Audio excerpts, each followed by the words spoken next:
Hi all, welcome to Tech Malayalam. ഇപ്പോൾ കുറച്ച് കാലമായി നമ്മൾ ഫോൺ റേഡിയേഷനെ കുറിച്ചുള്ള കുറേ ന്യൂസുകൾ കേൾക്കാറുണ്ട്.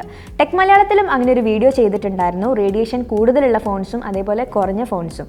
ഫോൺ യൂസ് ചെയ്യുന്ന എല്ലാവരുടെയും ഒരു പേടിയാണ് ഇന്ന് റേഡിയേഷൻ. അത് നമ്മുടെ ഹെൽത്തിനെ വല്ലാതെ എഫക്റ്റ് ചെയ്യുമോ എന്നുള്ളത്. അതിൽ ആദ്യത്തെ ടിപ്പാണ് വയേർഡ് ഹെഡ്ഫോൺസ് യൂസ് ചെയ്യുക എന്നുള്ളത്. ഇപ്പോൾ അധിക ആളുകളും മണിക്കൂറോളം ഫോൺ യൂസ് ചെയ്യുന്ന ആളുകളാണ്. സോ അങ്ങനെ യൂസ് ചെയ്യുമ്പോൾ നമുക്ക് റേഡിയേഷൻ ഏൽക്കാനുള്ള സാധ്യത വളരെ കൂടുതലാണ്. അതുകൊണ്ട് കഴിയുന്നതും അങ്ങനത്തെ സിറ്റുവേഷൻസ് നമ്മൾ ഒഴിവാക്കുക. അതായത് നമ്മൾ വയേർഡ് ഹെഡ്ഫോൺസ് യൂസ് ചെയ്യുക. ഇപ്പോൾ ബ്ലൂടൂത്ത് ഹെഡ്ഫോൺസ് അവൈലബിൾ ആണ്, പക്ഷേ അതിനും ചെറിയ രീതിയിൽ റേഡിയേഷൻ ഉണ്ടെന്നാണ് കേൾക്കുന്നത്. അതുകൊണ്ട് ഏറ്റവും നല്ല ഐഡിയ ആണ് നമ്മൾ വയേർഡ് ഹെഡ്ഫോൺസ് യൂസ് ചെയ്യുക എന്നുള്ളത്. പക്ഷേ ഇങ്ങനെ നമ്മൾ യൂസ് ചെയ്യുമ്പോൾ ഫോൺ നമ്മുടെ അടുത്ത് വെക്കാതെ കുറച്ച് ദൂരം വെക്കാനും കൂടെ ശ്രദ്ധിക്കണം. അടുത്തൊരു ഓപ്ഷനാണ് ആൻറ്റി റേഡിയേഷൻ കേസസ്. നമ്മളിൽ അധികം ആളുകളും ഇന്ന് ഫോണിന് കേസ് ഉപയോഗിക്കുന്നവരാണ്. ഇപ്പോൾ മാർക്കറ്റിൽ അവൈലബിൾ ആയിട്ടുള്ള ഒരു കാര്യമാണ് ആൻറ്റി റേഡിയേഷൻ കേസസ്. ഈ ഒരു കേസിൻ്റെ പ്രത്യേകത എന്താണെന്ന് വെച്ചാൽ ഇതിൻ്റെ എക്സ്റ്റീരിയർ എന്ന് പറയുന്നത് ഒരു സിന്തറ്റിക് മെറ്റീരിയലാണ് യൂസ് ചെയ്തിട്ടുള്ളത്. ഇതിൻ്റെ ഇൻറ്റീരിയർ എന്ന് പറയുന്നത് മൈക്രോ ഫൈബർ മെറ്റീരിയലാണ് യൂസ് ചെയ്തിട്ടുള്ളത്. ഇതിൻ്റെ ഉള്ളിൽ ഒരു റേഡിയേഷൻ ഷീൽഡിംഗ് ഫോയിൽ ഉണ്ടായിരിക്കും എന്നാണ് പറയുന്നത്. പക്ഷേ ഇത് പൂർണ്ണമായും നമുക്ക് റേഡിയേഷൻ തടയാൻ പറ്റുമോ എന്നുള്ളതല്ല, ഒരു പരിധി വരെ നമുക്ക് ഇത് തടയുമെന്നാണ് പറയുന്നത്. പിന്നീട് നമ്മൾ ശ്രദ്ധിക്കേണ്ട ഒരു കാര്യമാണ് ഫോൺ ഒരിക്കലും പോക്കറ്റിൽ കൊണ്ട് നടക്കരുത്. നമ്മൾ സ്ഥിരമായി കാണുന്ന ഒരു കാഴ്ചയാണിത്, ഫോൺ എപ്പോഴും പോക്കറ്റിൽ കൊണ്ട് നടക്കുന്നത്.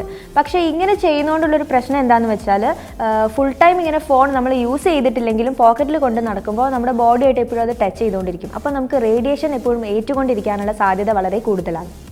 ഇതിനുള്ള ഒരു സൊല്യൂഷൻ എന്ന് പറയുന്നത്, നിങ്ങൾ ബാഗ് യൂസ് ചെയ്യുന്നവരാണെങ്കിൽ ഫോൺ ബാഗിൽ ഇട്ട് വെക്കുക, അല്ലെങ്കിൽ ഞാൻ നേരത്തെ പറഞ്ഞ ഓപ്ഷൻ, അതായത് ആൻറ്റി റേഡിയേഷൻ കേസസ് യൂസ് ചെയ്യുക.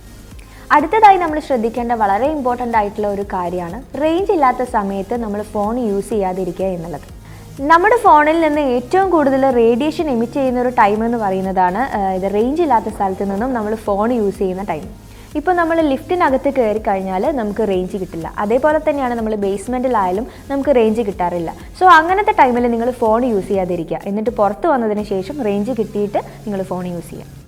അടുത്തതായി നിങ്ങൾ ശ്രദ്ധിക്കേണ്ട ഒരു കാര്യമാണ് ഉറങ്ങുന്ന നേരത്ത് ഫോൺ തലയുടെ അടുത്ത് വെച്ച് ഉറങ്ങാതിരിക്കുക. പലരും ചിലപ്പോൾ ചാറ്റ് ചെയ്തിട്ടായിരിക്കാം, അല്ലെങ്കിൽ ഗെയിം കളിച്ചിട്ടായിരിക്കാം അങ്ങ് അറിയാതെ ഉറങ്ങിപ്പോവും. സോ അന്നേരം ഫോൺ നമ്മുടെ തലയുടെ അടുത്ത് ഉണ്ടായിരിക്കുമ്പോൾ നമുക്ക് റേഡിയേഷൻ ഏൽക്കാനുള്ള സാധ്യത വളരെ കൂടുതലാണ്. സോ ഉറങ്ങുന്നതിന് മുൻപ് ഇങ്ങനെ ഫോൺ കുറച്ച് ദൂരത്തേക്ക് മാറ്റി വെക്കാൻ എല്ലാവരും ശ്രദ്ധിക്കുക. ഇത്രയും കാര്യങ്ങളാണ് ഫോൺ യൂസ് ചെയ്യുമ്പോൾ റേഡിയേഷൻ കുറയ്ക്കാൻ വേണ്ടി നിങ്ങൾ ശ്രദ്ധിക്കേണ്ട കാര്യങ്ങൾ. സോ ഇന്നത്തെ വീഡിയോ വൈൻഡപ്പ് ചെയ്യാണ്. നിങ്ങൾക്ക് ഈ വീഡിയോ ഇഷ്ടമായിട്ടുണ്ടെങ്കിൽ നിങ്ങൾ ഇന്നും ചെയ്യുന്ന പോലെ ലൈക്ക് ചെയ്യുക, കമൻറ്റ് ചെയ്യുക, ഷെയർ ചെയ്യുക. സബ്സ്ക്രൈബ് ചെയ്യാത്തവരാണെങ്കിൽ സബ്സ്ക്രൈബ് ചെയ്യാം. സോ നമുക്ക് നെക്സ്റ്റ് ടൈം മറ്റൊരു വീഡിയോയിൽ വീണ്ടും കാണാം. This is me Shona. By.